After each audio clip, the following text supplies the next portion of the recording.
নমস্কার, দেখছেন talk to Bangla. আমি অভিষেক রয়েছে আপনাদের সাথে। এই মুহূর্তে যে খবর নিয়ে উপস্থিত হয়েছি, নির্মলা সীতারামন ভারতবর্ষের অর্থমন্ত্রী, তিনি এবার পথে নামলেন এবং পথে নামলেন একদম রাহুল গান্ধী স্টাইলে। অর্থাৎ রাহুল গান্ধী ঠিক যেমন ভাবে দেখতে বেরিয়ে পড়েন বিভিন্ন সময়, একদম দোকানের মধ্যে ঢুকে পড়েন, সেটা একদম অনুসরণ না করলে আর চলছে না। তবু ভালো বিষয়টা, কিন্তু এই মুহূর্তে নির্মলা সীতারামন বিভিন্ন জায়গায় তিনি একটা তার যে সোশ্যাল হ্যান্ডেল, সেখানে যে ছবিগুলো আপলোড করেছেন, সেখানে দেখা যাচ্ছে একদম গ্রসারির মধ্যে তিনি ঢুকে যাচ্ছেন, মুদিখানার মধ্যে তিনি ঢুকে যাচ্ছেন এবং সেখানে গিয়ে মানুষকে জিজ্ঞেস করছেন, আচ্ছা আমরা যে জিএসটিটা কমালাম তার ফল আপনারা উপভোগ করছেন তো?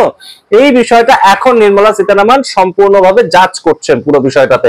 কিন্তু এখন যেটা প্রশ্ন উঠছে যে রাহুল গান্ধীর এখানে কি ভূমিকা থাকতে পারে। আপনাদের মনে করিয়ে দিই যে দিল্লি ভোটের আগে 2024 সালে রাহুল গান্ধী একইভাবে বিভিন্ন দিল্লিতে বিভিন্ন জায়গায় কংগ্রেসের হয়তো প্রচারই করতে গিয়েছিলেন, কিন্তু বিভিন্ন মুদিখানার মধ্যে ঢুকে পড়েছিলেন। তিনি কখনো একদম সাধারণ মানুষের সঙ্গে যোগাযোগ করেছিলেন এবং রাহুল গান্ধী যে ভিডিও তৎকালীন সময় সামনে এসেছিল আমরা দেখতে পেয়েছিলাম, তিনি যারা মুদিখানার মালিক, মুদির দোকানের মালিক যারা, তাদেরকে জিজ্ঞেস করছিলেন যে আচ্ছা এই যে ব্লিঙ্কিট, জেপ্টো, সুইগি এগুলো যে হয়ে গিয়েছে, এগুলোর মাধ্যমে কি আপনাদের কোনোভাবে ব্যবসা আক্রান্ত হচ্ছে? এই বিষয়গুলো কিন্তু অত্যন্ত জরুরি জানা।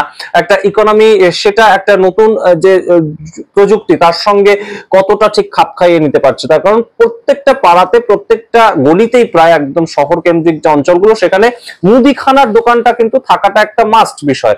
যে কোনো পাড়াতে, আপনার আমার যে কোনো পাড়াতেই কিন্তু মুদিখানার দোকান থাকবেই। এবং আর কিছুর দোকান না থাকুক, ওষুধ কিনতে হয়তো আপনাকে 1 কিলোমিটার হেঁটে যেতে হতে পারে, অন্য কিছু কিনতে 1 কিলোমিটার হেঁটে যেতে হতে পারে, কিন্তু এটা মুদিখানার দোকান প্রতিটা পাড়াতে কিন্তু থাকে। এটাই কিন্তু ভারতবর্ষের যে সমস্ত শহর বা গ্রামাঞ্চলের যেটা সিনারিও, সেটাই। এবং সেই মুদিখানার দোকানগুলো কতটা এফেক্টেড হচ্ছে এই জিএসটি আসাতে, কিংবা একদম সরাসরি এইভাবে এখন যে নতুন ফরম্যাটে জিএসটিটা এলো, তার ফলে সেটার কতটা ভূমিকা তারা গ্রহণ করতে পারছে, কিংবা সেটার কতটা সুবিধা তারা গ্রহণ করতে পারছে, সেটা একদম ভারতবর্ষ অর্থমন্ত্রী জানতে গিয়েছেন।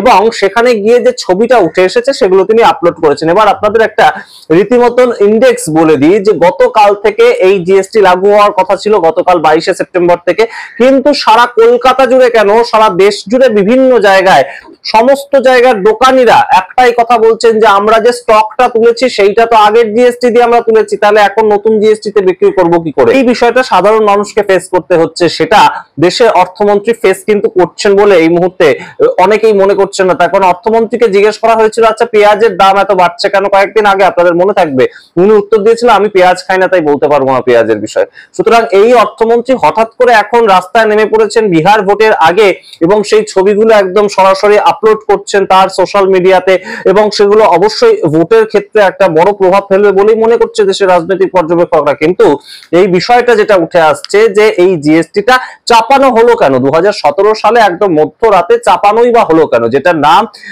রাহুল গান্ধী দিয়েছিলেন গব্বর সিং ট্যাক্স, অর্থাৎ জিএসটি গব্বর সিং ট্যাক্স। এবং দেশের প্রধানমন্ত্রী বা ভারতীয় জনতা পার্টির পক্ষ থেকে এটাকে বলা হয়েছিল গুড অ্যান্ড সিম্পল ট্যাক্স। এবং এই গুড অ্যান্ড সিম্পল ট্যাক্স যখন চাপিয়েছিল, তখনকার আর্টিকেল আপনাদেরকে পড়ে শোনাচ্ছি, হিন্দুস্তান টাইমস এর আর্টিকেল দেখুন। GST India's biggest tax reform launch at midnight, PM Modi says good and simple tax will help poor। অর্থাৎ গরিব মানুষকে সাহায্য করবে এই প্লেন অ্যান্ড সিম্পল ট্যাক্স, কিংবা যেটার আসল নাম goods and service tax, GST. এরপর 2017 সালের আরেকটা রিপোর্ট আপনাদের দেখাই, যেখানেও বলা হচ্ছে একদম সরাসরি যেভাবে জিএসটিটা রিফর্ম করা হলো, ট্যাক্স পুরো সিস্টেমটা রিফর্ম করা হলো, সেটার মাধ্যমে মানুষ এত উপকৃত হবেন যে নিত্য প্রয়োজনীয় সমস্ত জিনিস কিনতে তাদের প্রচন্ড সুবিধা হবে। কিন্তু বিষয়টা আসলে কি পরে দেখাচ্ছে, আগে রিপোর্টটা দেখুন 2017 সালের 24শে নভেম্বর, তখনকার report, the Times of India. সেখানে দেখুন লেখা আছে GST rate list, tax rate on 178 daily items reduced, eating out set to become cheaper। অর্থাৎ একদম এর পরবর্তীতে বিভিন্ন যে সমস্ত জিনিসপত্র, তাতে একদম এত টাকা কমে যাবে যে খুব সুবিধা হবে সাধারণ মানুষের, একদম সরাসরি সেখানে বলা হয়েছে। এবং সেই যে রিপোর্টটা এবারে আপনাদেরকে দেখাই যে 8 years of জিএসটি, সেইখানকার report, the government of India press information bureau, সেখানকার রিপোর্ট। ঠিক আছে, এবার সেখানে আপনারা দেখুন যে একদম সরাসরি গত 2024 এবং 25 এই যে অর্থবর্ষে একদম মানুষ কত টাকা ট্যাক্স দিয়েছে। প্রথম যে পয়েন্ট আপনারা দেখুন, gross GST collections hit 22.08 lakh crore অর্থাৎ 22 লক্ষ কোটি টাকা মানুষ শুধু দিয়েছেন এই 2024 এবং 2025 অর্থবর্ষে, অর্থাৎ 2024 এর 1 এপ্রিল থেকে 2025 এর 31 মার্চ পর্যন্ত মানুষ এই টাকাটা দিয়েছে। গরিব মানুষ এই টাকাটা দিয়েছে, যেটা গভর্নমেন্ট নিয়েছে আমাদের কাছ থেকে জিএসটি হিসাবে, এবং সেটার পার্সেন্টেজটা 9.4% ফ্রম লাস্ট ইয়ার, অর্থাৎ এক বছরে 22 লক্ষ কোটি টাকা আপনি আমি দিয়েছি জিএসটি স্বরূপ। এবং এই মুহূর্তে আবার নির্মলা সীতারামন কিংবা দেশের প্রধানমন্ত্রী নরেন্দ্র মোদী তারা একটা নতুন ভাবে একটা রিফর্ম আবারও করলেন, এবং সেই রিফর্মের মাধ্যমে তারা বলছেন যে 18% এবং 5% দুটো স্ল্যাব থাকলো সাধারণ মানুষের জন্য, এছাড়া 40% একটা স্ল্যাব থাকলো সেটা যারা আলট্রা লাক্সারি আইটেম কিনবেন তাদের জন্য। কিন্তু এই যে ট্যাক্সটা এত বছর ধরে নেওয়া হলো, যেখানে এক বছরে 22 লক্ষ কোটি টাকা মানুষ শুধু ট্যাক্স দিল, এবং কিসের উপর ট্যাক্স দিল? আপনার আমার নিত্য প্রয়োজনীয় প্রত্যেকটা জিনিস, দুধের প্যাকেট কিনতে যাবেন সেখানে ট্যাক্স, ঘি কিনতে যাবেন সেখানে ট্যাক্স, দই কিনতে যাবেন সেখানে ট্যাক্স, প্রত্যেকটা জিনিসের উপর জিএসটি মানুষকে বাধ্যতামূলকভাবে দিতে হতো। এবং সেই জায়গাগুলোকেই কিন্তু একদম সাধারণ মানুষের যে নিত্য প্রয়োজনীয় জিনিস, মানুষ কি করেন? মানুষ ভাবেন যে যখন মানুষের হাতে টাকা থাকে তখন মানুষ ভাবেন যে একটা বাইকের জায়গায় একটা গাড়ি কিনি, কিংবা যার একটা সাইকেল আছে সে একটা বাইক কিনবে, এইটা তো মানুষের ভাবনা চিন্তা থাকে। কিন্তু সে তখন যদি টাকা না জমাতে পারে তাহলে তার প্রেক্ষাপটটা কি দাঁড়াচ্ছে? তাহলে সে কিন্তু কোনোভাবেই তার লাইফস্টাইল উন্নত করার চেষ্টা করে না, সে সেইটুকু রোজগারের মধ্যেই কিন্তু নিজেকে সীমাবদ্ধ রাখার চেষ্টা করে। এবার আপনাদের আরেকটা ইন্ডেক্স দেখাই, 2021 সালে যে মানুষের টাকা বাঁচানোর যে ক্ষমতাটা সেটা ছিল 11.5%, অর্থাৎ দেশের মানুষ টাকা নিজেদের রোজগারের থেকে বাঁচাতে পারছেন 2021 সালে, সেটা ছিল 11.5%। সেখান থেকে 2024 সালে 18 লোকসভা নির্বাচনের ঠিক আগে পর্যন্ত একটা ইন্ডেক্স এসেছিল, সেখানে একদম হাফ হয়ে গিয়েছে, অর্থাৎ 5.something%। সেটা কিন্তু মানুষ টাকা জমাচ্ছেন, অর্থাৎ মানুষ আর টাকা জমাতে পারছেন না। তার সম্পূর্ণ রোজগার, তার যদি কোনো মানুষের 20,000 টাকা রোজগার হয়, সম্পূর্ণ রোজগারটাই চলে যাচ্ছে একদম তার সংসার চালাতে, তার নিত্য প্রয়োজনীয় জিনিস কিনতে। এবং সবচেয়ে গুরুত্বপূর্ণ ফ্যাক্টরটা এই মুহূর্তে যেটা এসে দাঁড়িয়েছে যে অনলাইন শপিং এর জন্য কি হচ্ছে, পাড়ার যে দোকান, পাড়ার মুদিখানার দোকান, পাড়ার ওষুধের দোকান, সমস্তটাই কিন্তু হ্যাম্পার্ড হচ্ছে। পাড়ার ওষুধের দোকান থেকে মানুষ যতটা না ওষুধ কিনছেন, মানুষ ফোনে ক্লিক করে বিভিন্ন অ্যাপের মাধ্যমে কিন্তু এখন ওষুধ আনিয়ে নেওয়ার টেন্ডেন্সি বেড়ে গিয়েছে। এছাড়া মুদির দোকান, ব্লিঙ্কিট থেকে শুরু করে সুইগি, জোম্যাটো, প্রত্যেকটা জিনিসেরই কিন্তু অত্যন্ত চাহিদা বেড়েছে, যার ফলে এই যে পাড়ার দোকানগুলো ক্ষতিগ্রস্ত হচ্ছে। সুতরাং মানুষের সামগ্রিকভাবে কিন্তু অর্থনীতিতে একটা প্রভাব পড়েইছে। সেগুলো নিয়ে কি নির্মলা সীতারামন প্রশ্ন করলেন কোনোভাবে? না, একদম তিনি সেগুলো নিয়ে প্রশ্ন করলেন না। তিনি শুধুমাত্র বললেন যে আমরা যে জিএসটিটা কমিয়ে দিয়েছি এইটা নিয়ে আপনারা উৎসবে মেতে উঠুন, কারণ আপনাদের প্রচুর টাকা এবার থেকে বাঁচতে চলেছে। এই যে প্রেক্ষাপট, সেটা কিসের ভিত্তিতে? আপনারা কি মনে করেন অবশ্যই কমেন্ট বক্সে কমেন্ট করুন।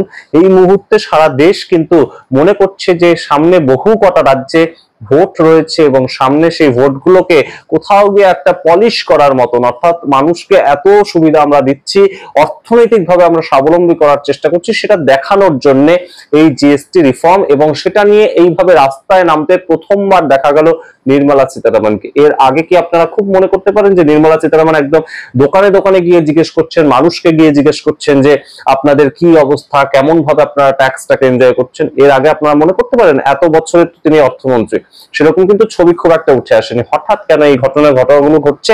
তার কারণ সামনে বিহারে ভোট রয়েছে, সামনে আসামে ভোট রয়েছে, পশ্চিমবঙ্গে ভোট রয়েছে, তামিলনাড়ু, কেরালায় ভোট রয়েছে, গোয়াতে ভোট রয়েছে। এই প্রত্যেকটা ভোটের কথা মাথায় রেখে একটা নতুন চমক, কিন্তু চমকের আড়ালে যেটা আছে সেটা আপনাদেরকে আগেই বলেছি যে একদম সরাসরি দেশের 75% জিনিস আমরা প্রোডাক্ট যেটা কিনতাম সেটা কিন্তু 18% জিএসটি দিয়েই কিনতাম।